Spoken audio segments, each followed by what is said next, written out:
Welcome to PEMBA On Demand, Physician Leaders Making a Difference. I'm Chapin, your host. PEMBA On Demand is produced for physicians seeking professional development. We discuss a wide range of topics on the podcast, including successful innovations in a variety of healthcare disciplines, current issues in healthcare career development, and healthcare leadership. I will be interviewing physician leaders from the U.S. and from other countries, most of whom graduated from the Physician Executive MBA program at the University of Tennessee. The information provided in this podcast is for general informational purposes only and does not constitute professional advice. The views and opinions expressed by the host and guests are their own and do not necessarily reflect the views of the University of Tennessee or any other organization. By listening to this podcast, you acknowledge and agree to these terms. Whether you're sipping your morning coffee, commuting to the hospital, or just looking for a dose of inspiration, we've got you covered. We hope you will take full advantage of these practical, insightful, and relevant discussions designed to help physician leaders get new and build upon existing leadership skills and perspectives. PEMBA On Demand will allow you to be an even bigger force for good in healthcare. A quick question before we get started. At any point in your medical training, medical school, residency, fellowship, doesn't really matter, did anyone sit you down and teach you how to read a financial statement, how to evaluate a contract, how to understand what it actually means when a private equity group has an interest in your practice? If you're like me, the answer is no. Nobody taught us that. We spent a decade learning to be excellent clinicians, and somewhere along the way, the financial and business side of medicine just got handed to us, and we were expected to figure it out. And many of us, to be honest, are still figuring it out. That's exactly what today's episode is about. I'm sitting down with three people behind a course called Finance for Physician Leaders, offered by the University of Tennessee Haslam College of Business. David Maslar is a finance professor and the academic director of the full-time MBA at Haslam. His research is in market microstructure and asset pricing. David has received multiple teaching awards and is a real moving force behind this new course. David McMillan is the president of PYA, which is a healthcare consulting and accounting firm based in Tennessee. He has 30 plus years advising health systems, physician groups, and hospital boards on strategy, mergers, valuations, compensation plans, and, well, you name it. And Jim Rosenberg is a lecturer and director of corporate engagement at Haslam. Jim is a former consulting firm founder and someone who spent his career at the intersection of mission-driven leadership and financial sustainability, which is really the tension this whole course is built around. We get into a lot in this conversation. I'm glad you're joining us. Here we go. Well, good evening, everybody. Gentlemen, thank you very much for joining me on PEMBA On Demand tonight. Thank you. Thank you for having us. It's a pleasure. It's a pleasure. I've been looking forward to this for some time. So I thought I'd start out with allowing each of you to kind of tell us a little bit about yourself. Dave Maslar, you have a PhD in finance and come from a background in applied mathematics and economics. And now you're the academic director at Haslam College of Business at their full-time MBA program. And it struck me that that's not a very typical career path. What was your pull towards academia over industry? I think it starts with just love of learning and being as a faculty member, being in a very privileged position to be able to help create new knowledge, help disseminate new knowledge, and effectively engage with new learning at all times.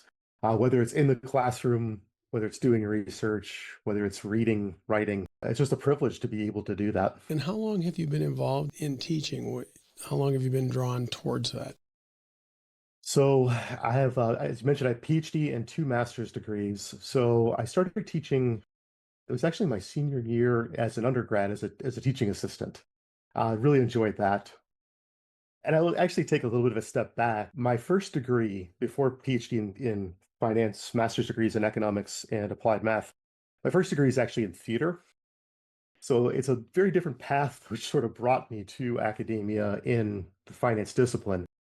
And so maybe some of my love of teaching goes back a lot further than just being in the classroom specifically. But I've been at UT for 10 years now. I was at the University of Missouri before that, completing my graduate degrees. And there is where I really started developing my teaching portfolio. Great. Well, thank you again for joining us tonight. Thank you for having us. So next we have David McMillan, and David is the president of PYA and was nominated by Forbes as the best in state certified public accountant in 2026, fairly recently. And David, you started your career very differently in financial statement auditing and have ended up spending the last 30 years advising healthcare organizations on strategy, valuation, numerous different topics. How did you get drawn into the healthcare arena?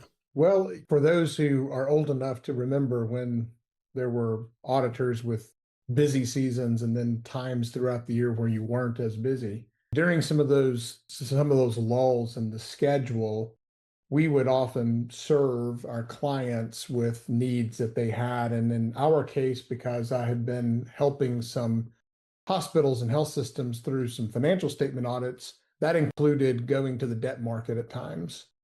And as they would go to the debt market, they would need financial forecasts and things of that nature, or they would need help producing those internally. This is back before there were really decision support departments and things like that. And so during some of the times where we weren't so busy auditing, we were, in essence, helping do some functions that now are considered to be internal. And during those experiences, I found I really enjoyed the creativity and that came along with model construct and strategy modeling and things of that nature.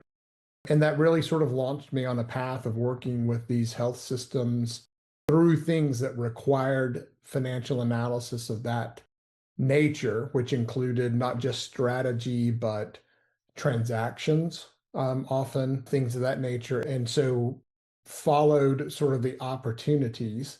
And that's really how the career path progressed. I was fortunate to have great mentors and great clients who gave us as a firm and me as a young professional great opportunities. Great. Well, thank you. And I mentioned briefly that this year, 2026, you received the Forbes Best in State CPA Award. Congratulations on that.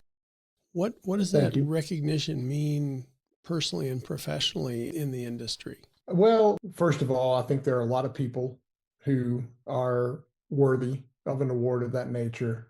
So I count myself not only in good company with those who received it, but I know that there are many others who deserved it as well. For me personally, though, the thing that I probably take the most or feel the most gratitude about is because it's an award that you receive after nomination from your peers.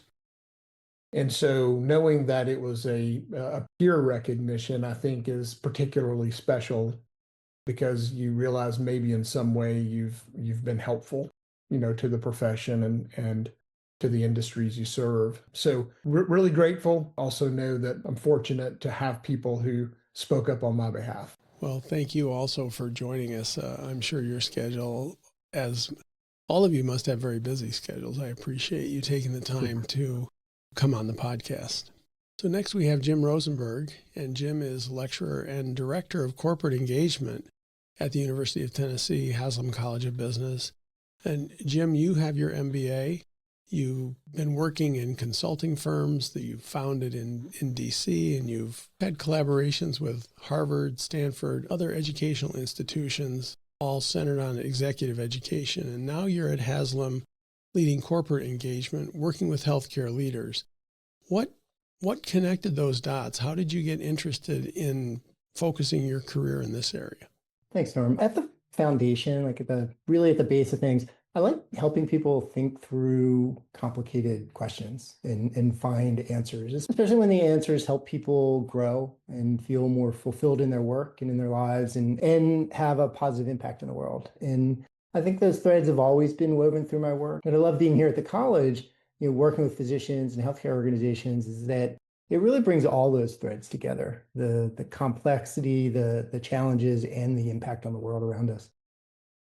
Great. One of the things that I was interested in is, as we talked in preparation for this, is kind of the expertise that you've developed in helping organizations balance mission-driven impact with financial sustainability. And this is a challenge I deal with in my job daily. It's just a constant struggle. So the mission versus the margin. How do you frame that tension in the classroom and do it in a way that doesn't make physicians feel like they're selling out for finance? Yeah, I think that great clinical work and financial sustainability aren't really in opposition. They're often presented that way, right? We often talk about them that way. That idea that to have one, we have to give up the other. But I think a lot about, we talk about the quadruple aim in healthcare, right? It reminds us that we work on comprehensive solutions, great care, great patient experience, great provider experience, and affordability. So when we talk with physicians, we talk about the challenge of providing great care that is also sustainable, right? That the goal is to be a great resource to the community now and in the future. And that the goal is to not just help this patient, but to do that work in a way that allows us to keep going, that requires us to be just as creative about the financial challenges, the operational side of healthcare, as these physicians are about the clinical side and the treatment side. Great, thank you.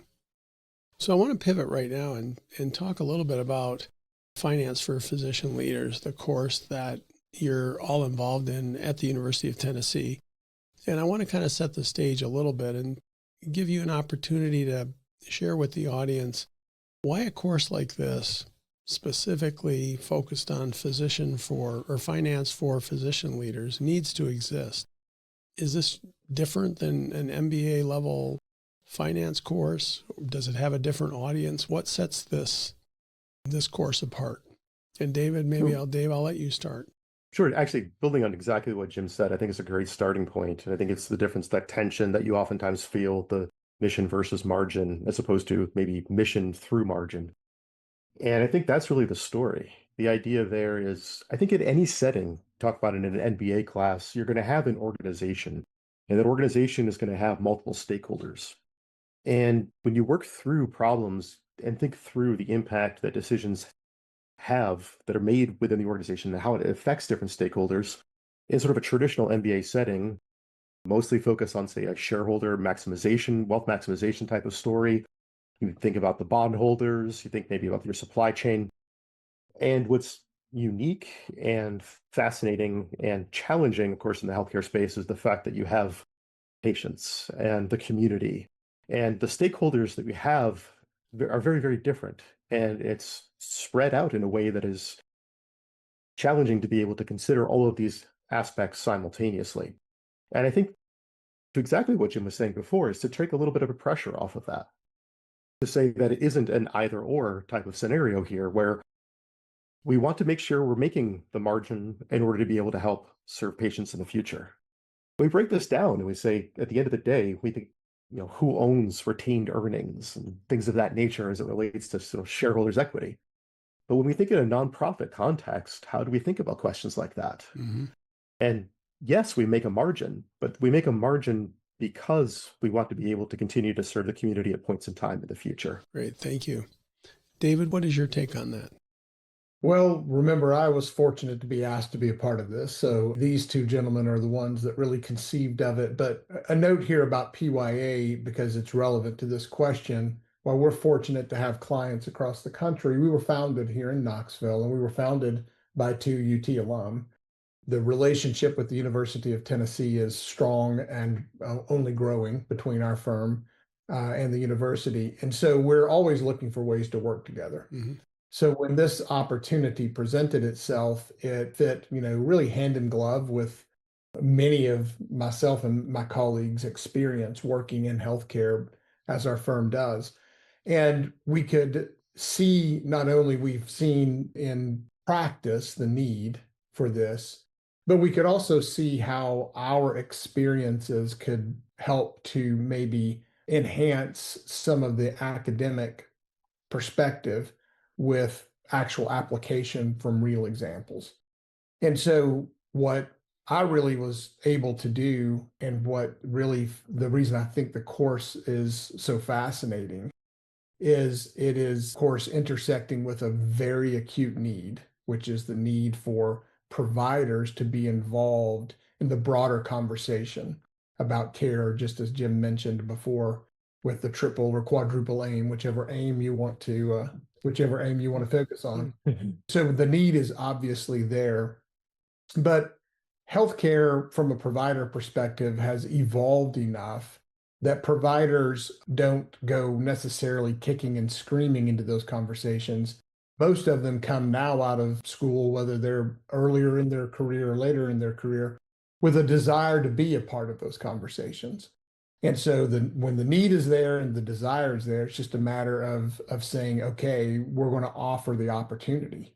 And that's what this does. It offers the opportunity in a way that the providers can consume that's consistent with the availability that they have, the schedules that they keep, which are often very demanding, and in a way that they hear relevancy in the course of the conversation. So it feels like it's something that was sort of meant to be.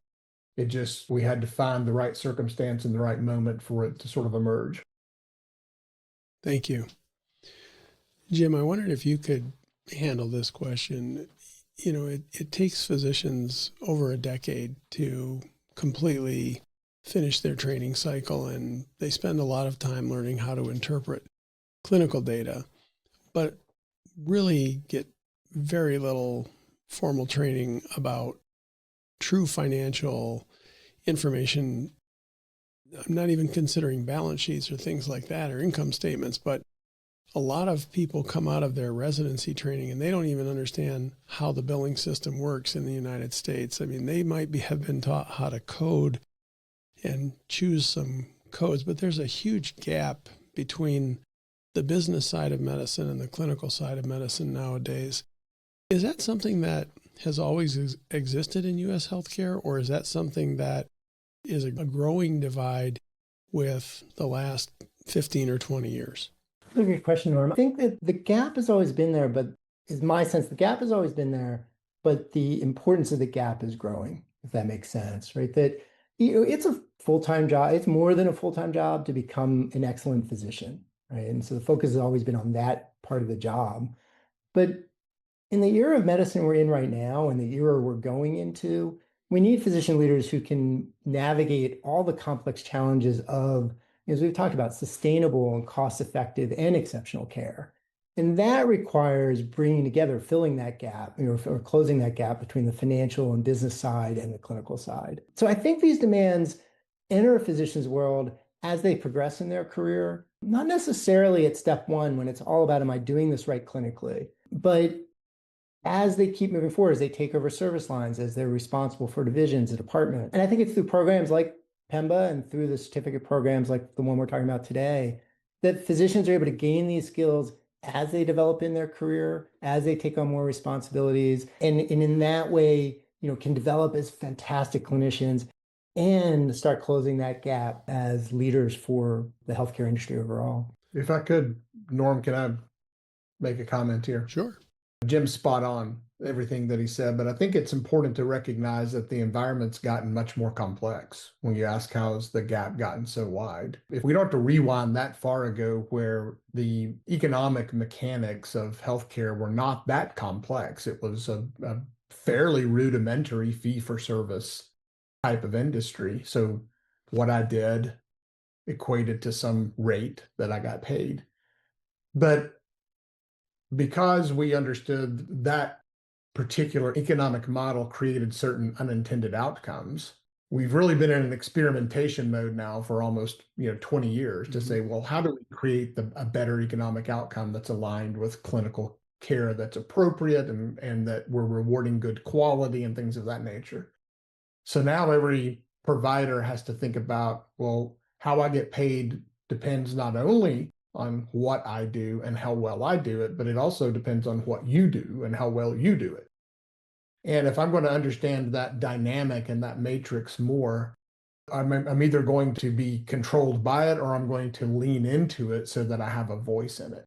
And to lean into it and have a voice in it, I have to have some basic understanding of the mechanics of it. And so that complexity also generates a need for, and sometimes I believe a desire to understand more about how the system works. Thank you. Yeah, if I can jump in there as well, I think the way you talk about it oftentimes is to have a physician who has the financial vocabulary and the domain specific knowledge to be in the room, to be that voice, given the complexities of organizations as they become larger and having more components to them, that physician presence in those conversations is becoming more and more important. Great. Well, thank you all for your perspective on that question. And Dave, I want to pivot to you now. As you see students from many different industries coming through your programs, is there something that makes physician learners unique when it comes to financial concepts? Is there something you change about the way you teach finance to physician learners? What's really interesting about teaching physicians who are already well established in their careers and well established building within an organization, they are particularly comfortable with making complex decisions with very, very important real outcomes, high stakes environment under a high degree of uncertainty. And I think that naturally translates to understanding financial forecasting outcomes and things of that nature. They have a framework, I think, which really lends itself to catching on to how moving parts, when they're starting to come together, this is the likely outcome, but we don't necessarily know this with 100% certainty.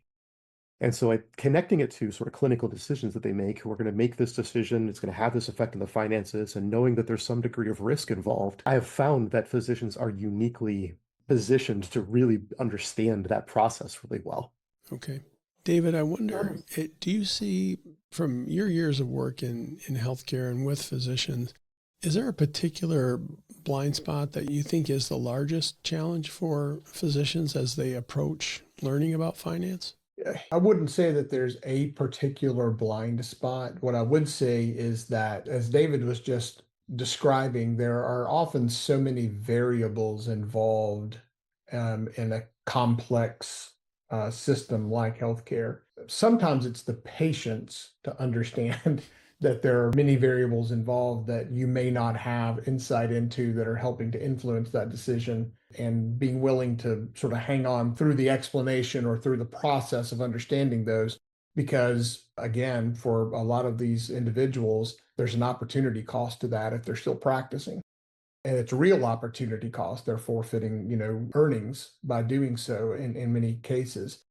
But what I would say, as we kind of think about, well, is there a blind spot? It's like I said, there's a lot of material, there are a lot of variables.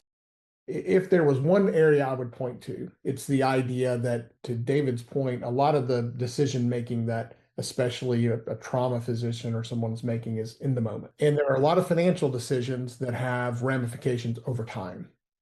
And understanding that we can make a decision today, that today, with no additional context, may not make sense. But when we put it in the context of the time value of money, or we put it in the context of a strategy over time, we can see how that decision today actually makes more sense. And that physicians are, to David's point, they're very intelligent, they're capable, and they get that when they have the time to sit and consider it. I think sometimes it's just the tyranny of the present that can get in the way. And what happens is it feels like frustration in the moment. And that frustration bubbles up and blows over like, you won't just give me a straight answer. And the things that we all probably heard at one point or another. So that's, in my experience, what I would say is it's just hard to really almost ask enough time to get all of that context to make some of the informed decisions that have all those variables associated with them.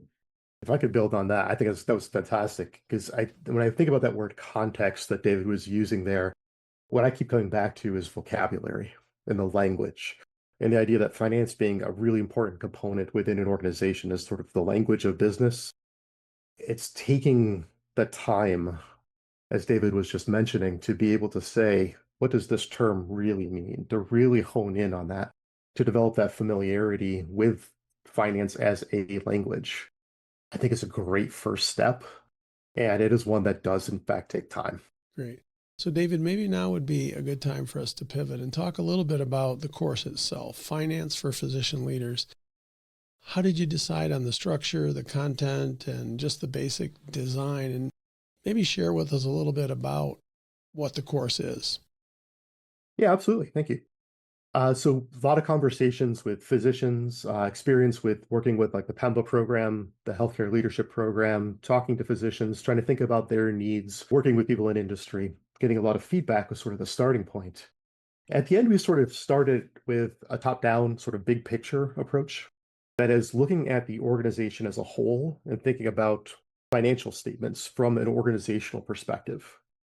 And to sort of build on talking before, I think the first step is really to think through vocabulary. It's just to get familiarity with, you probably heard these terms before, like depreciation and accumulated depreciation versus accelerated depreciation. And people are already closing out the podcast. So sorry, we're not going to go too much further down the actual content side of things here, but defining those in a little bit more of a concrete terms for the purposes of being able to make them a little bit more relatable.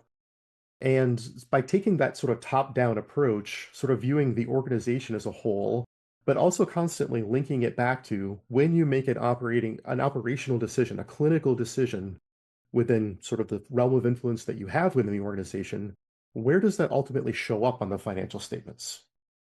And so really trying to ground the decisions that they're making in, if a CFO or a CMO is going to come out and say, we need to change this variable because it affects length of stay. Why? How do we fill in the gaps between, if that's all the information I have and all the context, how do we line things up to really have a better idea? So where, again, our decisions show up in terms of the numbers. And I think the real underlying idea is the goal is we're not trying to create and turn the physician into the CPA. We're not trying to make accountants out of the program. That's true in the non-degree space. It's true in the degree space as well.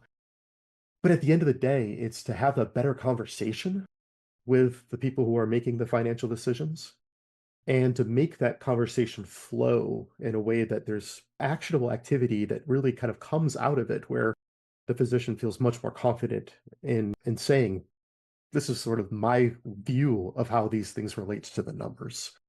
It really comes down to, I think, at the end of the day, the story behind the numbers, the interpretation, rather than the actual calculations themselves. The story behind the numbers, that's where actually I get excited with the material. So Dave, thank you for talking to us a little bit about the course. David McMillan, I wonder if you could talk specifically about once there's a foundation built so that people kind of understand some of the basic concepts, that you blend in some of the real world practice areas. What areas do you tend to focus on and find the physicians value the most? Well, what we've tried to do so far, and I think this is always subject to refinement and evolution as we learn, but what we've tried to do so far is take the lead from them. So the first group has not been shy about commenting and talking about, what they have on their minds. And that's the first place to go. That's relevant to them. That's what they're thinking about in the moment. But David mentioned sort of the way the course is structured, and it gives opportunities to give examples and to provide examples around the course content that are relevant and contextual. I think what we found thus far is that the idea of understanding, and I think Dave said this earlier, helping them understand the story that's being told by the numbers. Once you have that vocabulary that David's been talking about, where you can take that context, apply it to a set of financials and understand what is that story saying, so that I can be a more conversant participant in this conversation, is where I think we try to bring examples to the table that allow for the translation of that story into something that they recognize and understand. So whether that's looking at concepts like gross margin, and we spent some time there, and what's the difference between income and an accrual basis and cash, which is always one of those things that feels like voodoo magic to first year accounting, students until they understand it. And, most of the population doesn't ever think about that. But these folks are charged with that sort of understanding. And those, you can take a handful of concepts and say, once that the foundation has been laid with those handful of concepts that we brainstormed before David started putting the material together, there's just a plethora of opportunity to make application. in the real world. And so we'll keep learning and listening, but we try to first take the lead from them and the things that are important to them and make that relevant in their actual practices, whatever those happen to be. And then, as I mentioned before, really helping them to be able to tease out and tell that story from the numbers is one of those things that a listener in a meeting that they may be participating in realizes pretty quickly, hey, they've got a command of this, right? Because they can tell the story. And that's just, we talk often about putting tools in their toolbox so that when they find the need, they've got the tool that they know how to use to pull out and use it in that circumstance. Great. Thank you. Yeah, and just build on that a little bit, as David was talking about that focus on relevance, that focus on application. I think there's some things that we've built in the program that help with that. It's not just the curating of what content and what conversations, but how do we structure these programs to help physicians, adult professional learners make the most out of this? And I think part of it is starting by helping folks think about where are they starting from in the first place and setting their intention for the course. They're really clear. What am I trying to master? What is important to me? What's my personal goal going through this work, so that they bring their questions in the room. I think that's what David was also referring to, of us taking the lead from the participants. And then both Dave and David brought up, there's ways in which the sessions themselves are really designed to bring in that kind of deeper engagement. And I think this is where we have the advantage of live conversations, not just recorded material that folks are looking at. That's where we're in discussions, we're using cases, we're using small group breakout, buzz group conversations, ways to let the participants move from being kind of passive recipients of pretty complicated, information, to being active in, making sense of things, right? Being more the director of the experience.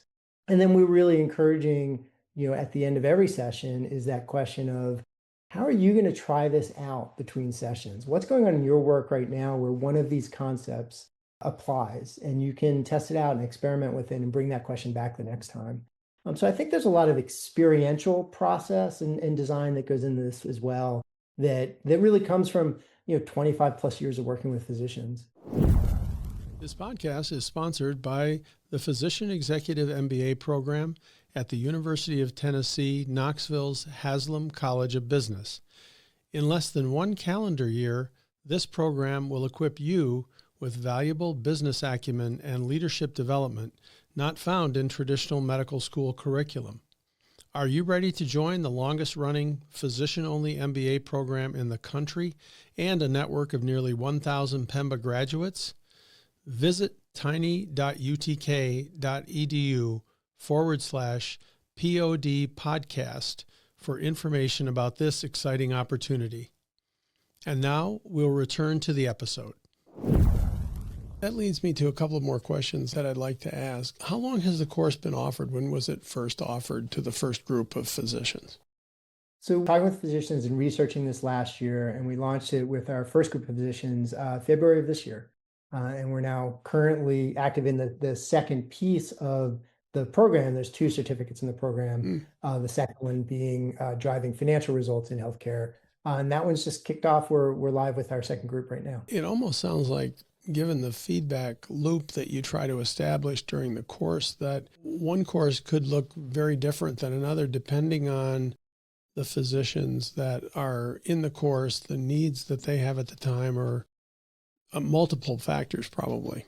I think that's absolutely the case. I think the goal will always be to meet the students wherever they are with their financial kind of acumen and be able to help them get to the next level and accomplish the goals. Everyone comes in with a kind of a different objective, what they're trying to take away from the course. And I think part of the process is to be able to determine exactly what they're trying to get out of it. In fact, it's basically the first question we ask is really, what brought you to the course? What are you trying to take away from it? And we have some people who say, I have lots of experience. I've stepped into a CMO position and I want to keep going and keep pushing. And this has happened a surprising number of times, both in the non-degree space as well as in some of the degree programs, who will come up to me during a break and say, I'm sorry, I really don't understand financial statements. I find that fascinating because my reaction is always the same, which is, why would you? Where in your training would you have been exposed to this particular type of material? I understand why you're here. And whatever we can do wherever the student is to be able to help them get to the next level. We're going to adapt the course to be able to do that. When I was going through the MBA program, of course, we had our organizational action plans. Is there work in the course that has the physicians doing case studies, building financial models, using financial data from their own organization, or is it a pretty standard set of work that they do that isn't really related to their own organization? A little bit of both. I think for the purposes of kind of the interactions to make it so that we're all working with the same set of materials, during our synchronous sessions, I've built out a case, sort of a fictional healthcare organization where we have that set of financial numbers where we're working through and understanding the story there.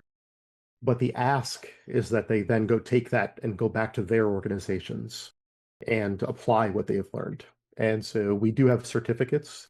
I will say that the certificates are optional. There are some people who sort of take the class and say, I'm just here to learn. I'm just here to develop the vocabulary. I don't necessarily need to kind of complete the certificate component, but to complete the certificate, one of the asks is that you take your organization's financial information and break that down and start to apply some of the things that you learned in the sessions. Great. And David, for you, I guess getting back to the financial skills that physicians need the most, are there 2 or 3 skills that you think physician leaders are particularly weakest in? You keep asking these tough questions because you're asking me to judge where they're weak. And these are colleagues and friends of mine. No, I think that David made a comment earlier that's relevant, and that is, why would you sort of be familiar with this? And so you can basically look at any sort of financial analysis skill and say, where would the circumstance have been where you would have either been taught or been in a circumstance through your academic training or through your practical training, where you've had to really understand financial analysis at more than a rudimentary level. And the answer for many of them is nowhere. And so I don't want to sound like I'm repeating myself, but the idea that these are more than numbers and they tell a story, what's the story that they're telling and how does that story relate to what it is you're trying to accomplish is really important. When you look across the population we have private practitioners in the first group. We have folks that we had academicians in the first group in academic health systems. We had folks that served in some sort of administrative role from a clinical perspective that could have been a CMO or department head or other types of that roles. We had folks who came from different types of ownership structures, nonprofit, for-profit, private equity owned. So each of those is likely hearing and seeing a need, while there's a thread that you can draw through all of them. The need that they're experiencing in their circumstance is just a little bit different than the colleague next to them who's in a different circumstance.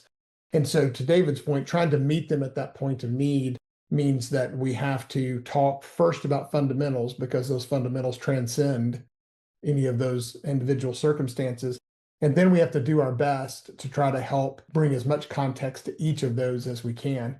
And so when we just try to think about, well, then where are some of the areas that they really need it?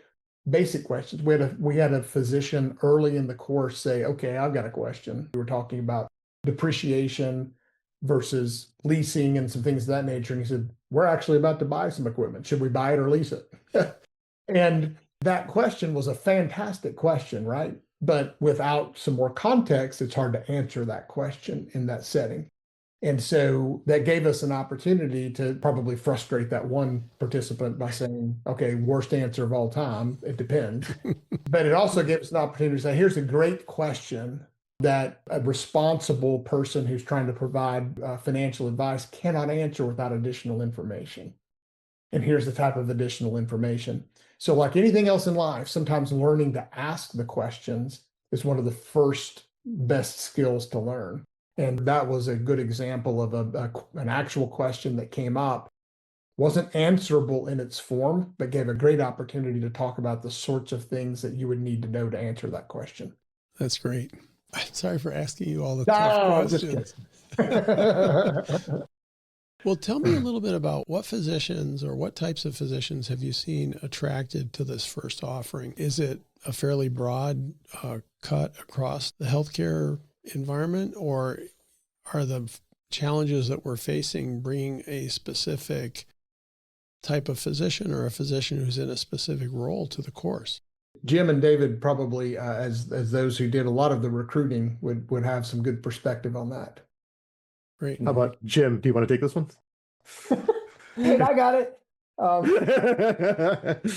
I was going to say, David, you had mentioned some of the variety, the diversity of folks that we have in this first run. I think that really is the truth of things, that we've had folks involved who are from pretty senior positions. We have folks who are starting from pretty much earlier in their career, but they see that this is an important part of where they want to be as a physician leader. We've got folks from small, practice groups to very, very large health systems. And I think what that really speaks to is that in today's healthcare world, there really aren't a lot of types of physicians who don't need to understand this information, right? That they recognize they're an integral part of complex systems now. And they don't want to just be a cog, right? And I don't want to just be this wheel that turns at the bedside. I want to use my leadership skills. I want to use my insight. I want to use my expertise to craft this place, right? To craft what we're doing. And so it's been really neat from my perspective, from thinking back to when we first started bouncing these ideas around about this program, really neat to see that being able to understand the financial conversations when they're happening around you, being able to read that report when it's dropped in front of you and we say, here, let's go, let's talk about what needs to happen here. Being able to ask the right questions when someone's saying, we think you should be doing this to make your group more sustainable, and being able to pitch, hey, here's why I think not just clinically, but financially, this is a good move for what we should do in our group.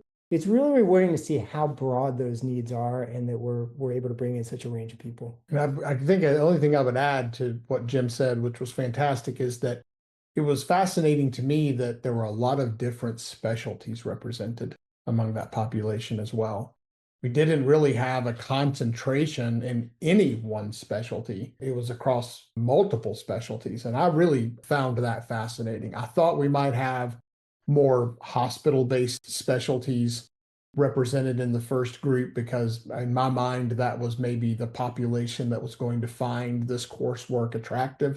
But my goodness, the private practitioners from all sorts of different specialties that participated was not only a surprise, but certainly refreshing. Interesting. That is interesting. I would agree with that.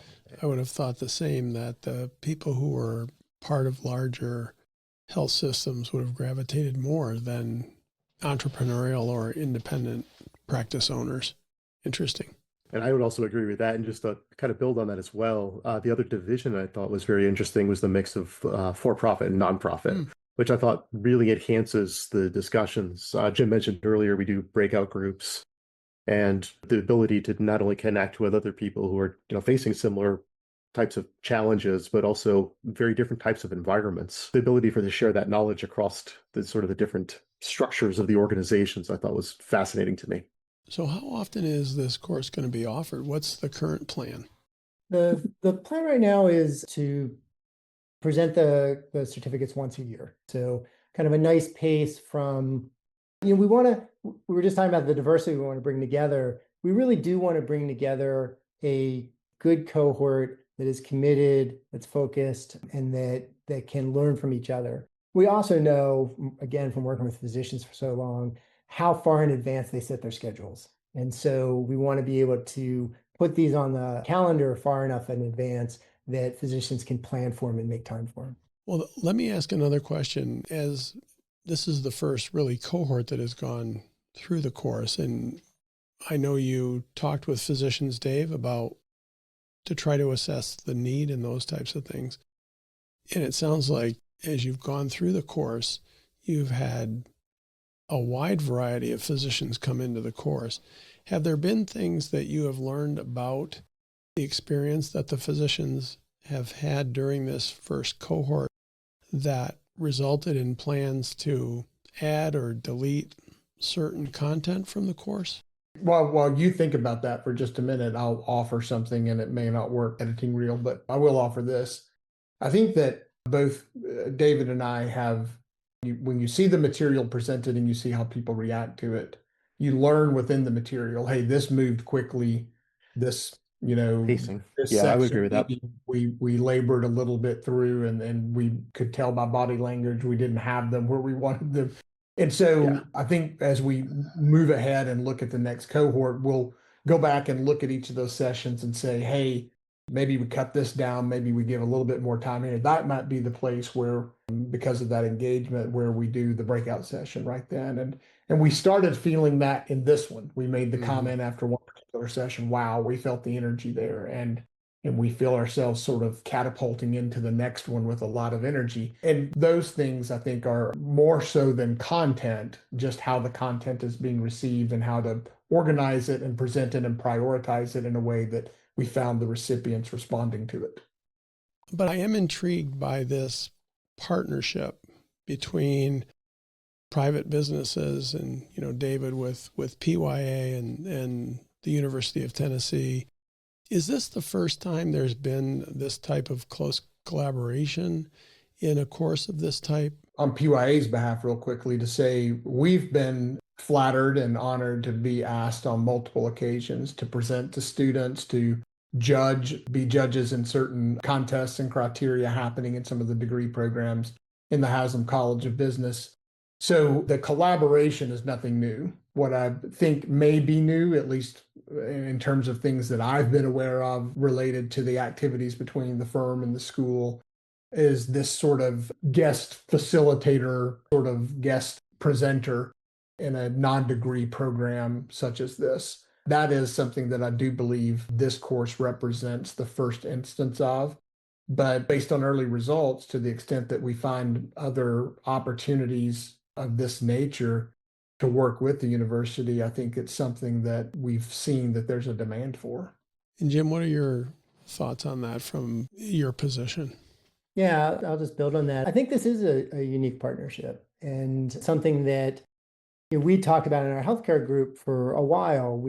We've seen in some of our other programs like the CMO Accelerator, which is another certificate program that we do, that bringing in both our deeply expert faculty, right, who work with healthcare people, worked in the healthcare space for a long time, but matching them up with practitioners, right, who are in it day in and day out and really understand the subtlety of how do these concepts and these challenges show up in the day-to-day work, creates a really powerful space for conversation. And so getting to take that to the next level and partner with PYA, with such a high quality firm, with such high quality leaders like David, I think makes for a kind of rich learning environment that is very unique. There aren't a lot of opportunities to sit down and ask your question about that professional challenge you have and hear from research based teaching expert faculty, and from senior level leaders and executives who are doing that work day in and day out. Great. Thank you. Well, I'd like to kind of pose my final question for each of you and have you answer it in your own way. So Dave Maslar, I'll start with you. If you could bottle up one thing from this course and send it or teach it to every physician in America, what would you choose? I think the confidence to engage with the material and to think that, finance and the way that it fits in within the organization, the role that it plays there, to recognize the importance of having both the domain-specific physician clinical knowledge and the financial knowledge. I think that is so important. And to just help individuals overcome hesitation with learning and getting started with that particular process. If I could help someone get over that particular hump, that would be one thing I would hope to do that every single time. Great. Thank you. David, how about yourself? The one thing you would choose to teach every physician? That was a great answer. So I'd like to plagiarize it as much as possible, probably. But in addition to that, I think that what I would hope that these participants are also able to do is maybe build a little bit of a network of colleagues that they can reach out to, whether that's those of us who are helping to facilitate the course or those classmates that they find in the course. That's one of I think the nice potential outcomes of the breakout groups in particular, is that once you start to hear the voice of others, and that voice becomes a little bit more personal in those breakout sessions. Naturally, you're sort of drawn to people from a personality or from a perspective, a likeness of perspective, and that you may carry on beyond the course. And so that answer of David's that was so great about the confidence to engage with the material, some of that confidence comes by not feeling alone. And if you have a bit of a network that you can reach out to, I want to run this by you. How would you think about this? I hope the participants find that ecosystem that they didn't know they had before when they're finished with the course. Great, thank you. And Jim, how about yourself? Yeah, I think I'd say that thing I'd love everyone to kind of take away or be able to access is just that, I guess, that recognition, like this kind of material, this financial material may feel foreign, right? Like it's a different identity, right? This isn't what a clinician does. But to have this kind of experience and to learn and see that this kind of expertise is part of your identity as a physician leader, right? It's not something for others, it's something for you. And it's physicians who are going to be central to the future of how we solve the challenges that we have in the field, right? How do we deal with the high costs? How do we deal with access? How do we deal with quality? And so taking on that identity is really powerful, to be that voice at the table, to be that leader at the table. I think that's the thing I would say. Great. Well, I want to thank all three of you for joining us again. I mean, this has been a great discussion, great dialogue.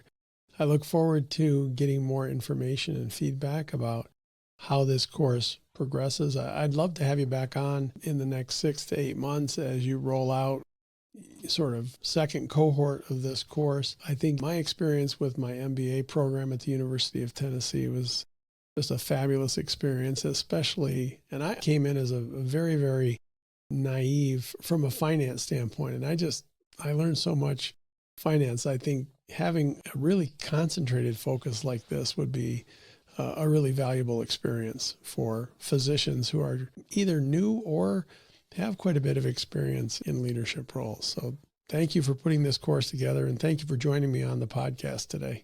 Thanks for having Thank you. Appreciate it. Well, that's a wrap of another PEMBA On Demand. Thank you to David Maslar, David McMillan, and Jim Rosenberg for their time today and for the work they're doing to better educate physician leaders about healthcare finance. What a great conversation. If something in today's episode hit home, share it, text it to a colleague, send it to a resident who's about to finish training, forward it to the physician who just got handed a budget for the first time. This is the kind of thing that's more useful when it travels. If you're not subscribed yet, please do that now. And if you've been meaning to leave a review, it takes about a minute, and it genuinely helps more physicians find the show. If today made you curious about the Finance for Physician Leaders course or the PEMBA program itself, I'll put a link in the show notes. It's the program that changed how I think about medicine, leadership, and yes, money. I'm biased, I'll admit that, but I'd do it again in a heartbeat. I'm Dr. Norm Chapin. Thanks for being here. Until next time. Thanks for listening to PEMBA On Demand. We release new episodes bi-weekly, every other Thursday. You'll find us on Apple Podcasts, Spotify, and Castos. Hit follow or subscribe to us and add us to your library. If today helped you, please leave a quick review and share the show with a colleague. Questions or comments? Drop them on our YouTube channel, PEMBA On Demand. For episode links and resources, check the show notes and visit tiny.utk.edu/PEMBA On Demand, all one word. Take good care and keep becoming a bigger force for good in healthcare.